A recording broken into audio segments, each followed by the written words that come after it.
Kasama ko nga yung bebe ko at bibili kami ng ulam. Bare month na mare pero hindi pa ganong malamig. Yung tipong simoy pa lang ng hangin alam mo nang magpapasko. Sobrang excited na kasi akong isuot yung pangmalakasan kong pamasko.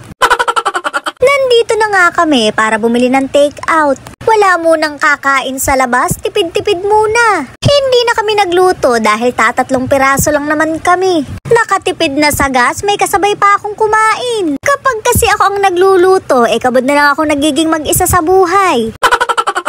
Ewan ko ba mare, mas na-perfect ko pang magtimpla ng gin kesa mga putahe. Pero masarap naman akong magluto basta pirito. Specialty ko rin yung may sabaw kaso naband na ako. Huling tinola ko ba naman mare yung manok na white kelso ng sugar daddy ko.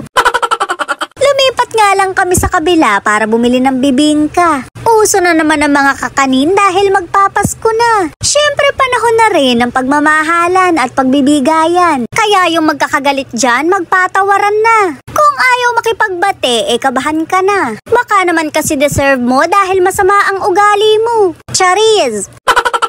Siyempre dapat kahit hindi Pasko nagmamahalan. Wala naman kasing naidudulot ang pagtatanim ng galit. Bukod sa hindi maganda ang bunga walang peace of mind. Napakasarap matulog mare nang walang kagalit. Kaya naman matuto kayong magpatawad kahit hindi nila deserve. O diba pala desisyon, bumili ka na lang ng bibingka.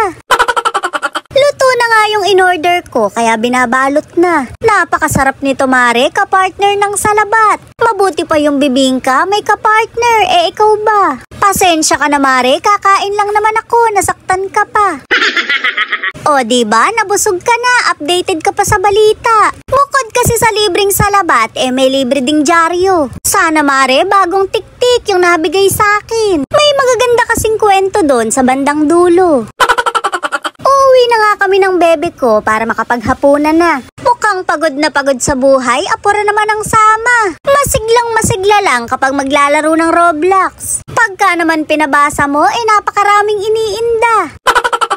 Siguro naman mare, bago matapos yung Pasko, maganda na yung boses ko. Pagka naman hindi pa ako naging singer, pagka ginabi-gabi ko yung salabat. Puro kasi gin bilog ang iniinom ko, mali pala ako.